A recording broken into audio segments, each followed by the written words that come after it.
Hello friends, welcome back to my channel. আমি পারভিন আবার চলে এলাম অন্য একটা ভিডিওর সাথে।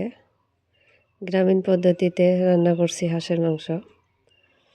দেখেন আমি এখানে হাঁসের মাংস নিয়েছি। হাঁসের মাংস কিন্তু খাইতে খুব টেস্ট, কিন্তু পরিষ্কার করতে খুব মুশকিল, হয় না? দেখেন সুন্দর করে পরিষ্কার করে একদম ধুয়ে ঠুয়ে নিয়েছি। ধুয়ে নেওয়ার পরে এখন আমি একটা পাত্রে তুলে নেব। আমি যেভাবে রান্না করি একদম সহজভাবে সেটাই আপনাদের সাথে তুলে ধরব। এখানে আমি লবণ দিয়ে দিলাম, হলুদ গুঁড়ো, মরিচের গুঁড়ো দিয়ে দিলাম কালারের জন্য, তারপর জিরা বাটা দিয়ে দিলাম। এখন গরম মশলা বাটা দিয়ে দিব, গুঁড়া ব্যবহার করি নাই, বাটাটাই দিয়ে দিছি। তারপর এখানে আদা রসুন আরও পাকা মরিচ পেস্ট দিয়ে দিলাম।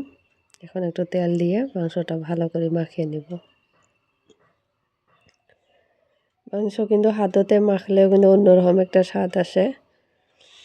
যে যেখান থেকে দেখছেন আমার ভিডিওটি যদি ভালো লাগে প্লিজ আপনারা সবাই একটা লাইক দিবেন আর চ্যানেলটা সাবস্ক্রাইব করে আমার পাশে থাকবেন।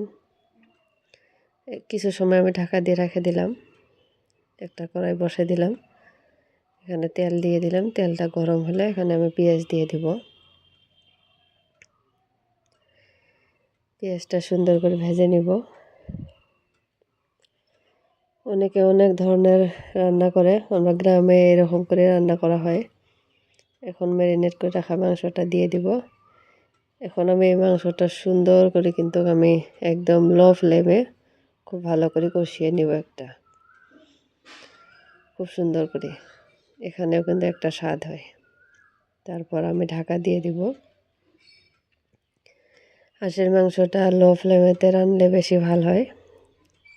দেখেন একদম লো ফ্লেমে আমি বানিয়েছি। এখন তেল ছাড়িয়ে দিছে। এই তেলটা আমি আবার একটু লো ফ্লেমে আমি আবার ভালো করে লাড়ি চাড়ি শুকিয়ে নেব, আর ঢাকা দিব না। দেখেন কত সুন্দর একটা হয়েছে।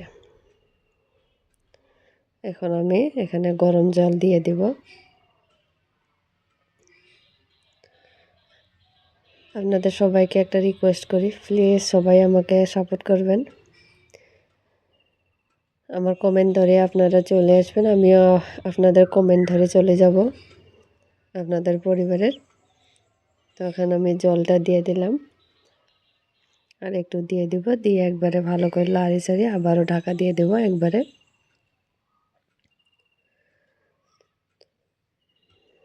হাঁসের মাংস কিন্তু খুব সুন্দর একটা তেল বেরায়। তো ঢাকা দিয়ে দিলাম।